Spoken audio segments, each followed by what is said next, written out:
I could parse out so many lessons learned, but I really want to focus on one that I continue to reflect on, but also I think wrestle with like continually a bit. And that is the concept of identity. And when we first found out we were pregnant, I was overjoyed. No fear.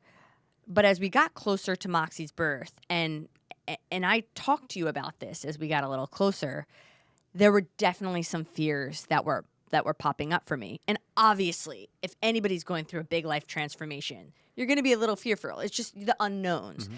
But it was so much more than that for me. And I was really struggling with my identity in like who I was about to become and it being so far from what was familiar to me. And as someone who has bootstrapped their business 8 years ago, built a multi-million-dollar business, and then prior to that played Division I soccer, my entire identity has been tied to being driven, ambitious, relentless pursuit, all of those words, right? Mm-hmm. Type A person. Yep. And then I was faced with this reality of like, I'm about to step into a role or a life position that could potentially be in direct conflict with all of those things. And that was like more than an identity. Mm-hmm. I leaned into it so hard and I attributed any success I had in life to that identity. So that's where like that fear was popping up for me. And despite, as pregnancy continued, despite having a very good pregnancy and not from the outside looking in, I think, missing a beat, as I was getting deeper, my body was changing and my energy stores were changing. And I was questioning, like, am I going to be able to lead my business from the front? Am I dropping any balls? I could no longer, like, I wasn't physically as fit and powerful. So then I started questioning, like, my discipline. And so it was like all of these questions about who I was. And to put it bluntly, I thought my identity was like slipping through my fingers. Right. And that's where I was. And like that was so unfamiliar and scary to me. So fast forward to where we are now. And although I think those fears were really justified in the moment, I also know that now they are so irrational, illogical, maybe even immature. Mm-hmm. Just didn't know what I didn't know. And what I did confirm is I no longer have that former identity that I had.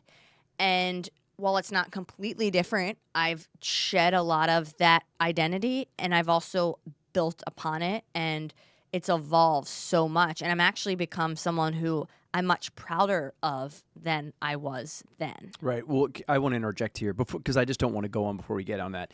I think, the two things that you mentioned, building a business and being an athlete, flip the chronology around it, but being an athlete, building a business, there's so much of that is embedded in self. And yes, you play on a team and yes, you want to be financially successful for the people that work with you and or for you, and you want to be able to give back to your family, all the things that are very important to you. But if you strip it down, those are both very self-generated, and one could even put the extra piece of selfish on it, and that doesn't mean mean, but if you're making choice about self, then it is just selfish by definition. And I'll tell you where I was, or my observations of you through the process wasn't that. I mean, a lot of that was very internal that you finally shared with me along the way, where I was even floored at some of it. It just never occurred to me. I don't know, maybe you've just been so adaptable to so many things. I was just over there assuming that you were just adapting real time. Like, look at that. She's just going to adapt again. That's exactly who she is and exactly how she shows up. But I think that departure from control, which you didn't actually learn how little control you had until after she was born, exactly. But I imagine you felt like that was slipping on the way. Oh, yeah. But that transition out of self and into selfless and then huge fear of the unknown. I had a little bit less than that, obviously having had daughters along the way. Probably I would err on the side of too casual, right? Like don't stick the knife in the electrical socket and try not to eat batteries. Like that's where I would be. So, that's what I was watching go on, and I was just assumed that you were over there adapting real time. Meanwhile, you were really struggling in spots, I think is a fair word. I think, yeah, I think I did adapt pretty well. I mean, just total 180. But yeah, those fears were really real. And what I really want to focus on is the lesson, like the lesson retrospectively now. And a couple of things that I didn't realize then that I now know is that being a mom, a business owner, and an athlete can all coexist. I was so rigid in my perspective, like I am a business owner and I am an athlete, and that like they couldn't coexist, and now they can. They can, and I've really just built layers upon like my former identity. That's how I like to look at it. It was almost like a rebirth of that identity. And having Moxie, like it didn't take away anything; it added to. I still have all very similar ambitions and inspirations and motivations, but a couple of the differences are there's so much more meaning behind them. There's so much more intention behind them. The level of prioritization is so much clearer. And I can look at everything I've taken away from being a mom, and I can write down the list: patience, flexibility, selflessness, empathy, and like this. I feel so much more of like this feminine energy that I just never leaned into before. And all of these things like have added to who I am as a person, and I just feel like so proud, like a much more well-rounded person. And that's just not something that I saw coming.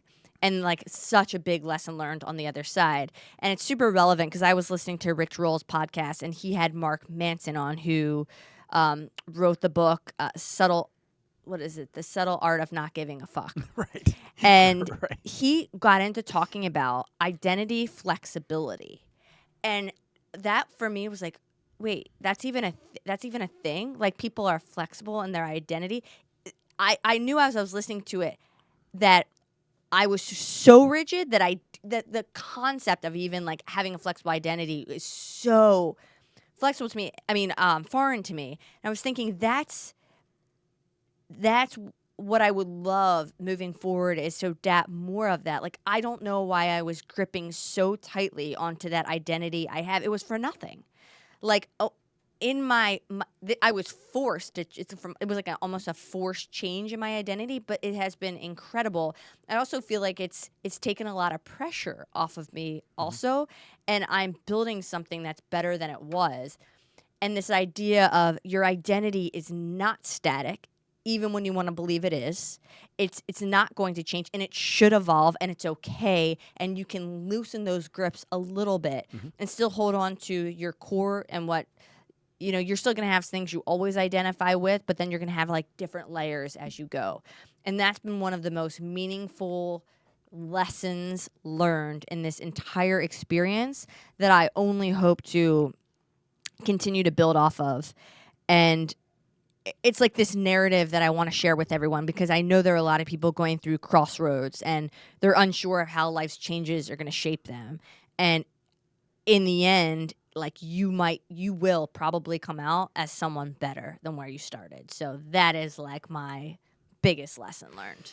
Yeah, and listen, I think it's not unreasonable if you were clinging on to those two things. Look at the absolute lifelong demonstration of success that you had with those. It wasn't accidental. They really, really worked. So the idea that you would depart from those is not that foreign, right? It would be, oh my gosh, I possibly have to leave or even abandon these two things. What is going to happen to me? Because this is exactly what I know. Maybe not all but in spots it is, right? I mean, there's a huge comfort level with that. We're like, oh my gosh, that's terrifying. What happens to me if there's any departure from these two time-tested identities, to these massive parts of your identity that are so time-tested and so successful? So that makes sense.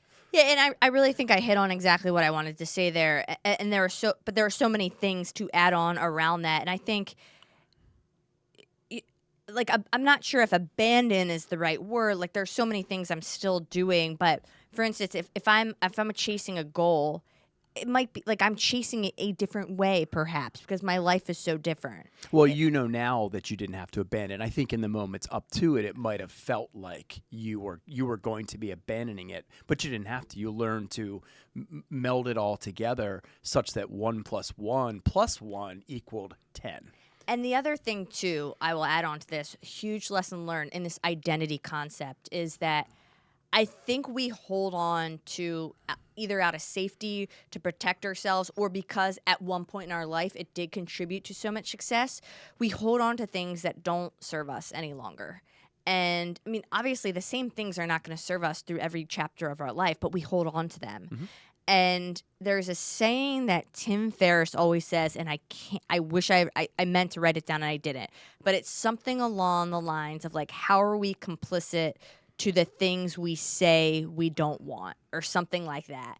And it's so true. Mm-hmm. Like, we talk about these things we want to change in our life, but then it's basically holding on to actions and behaviors that are not in line with trying to change that particular thing.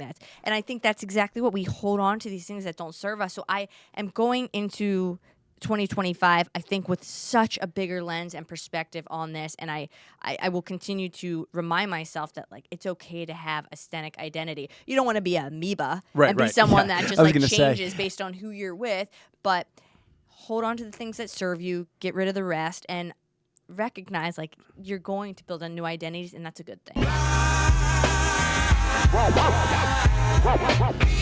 Welcome to Ace Rodney, talks for the superstars.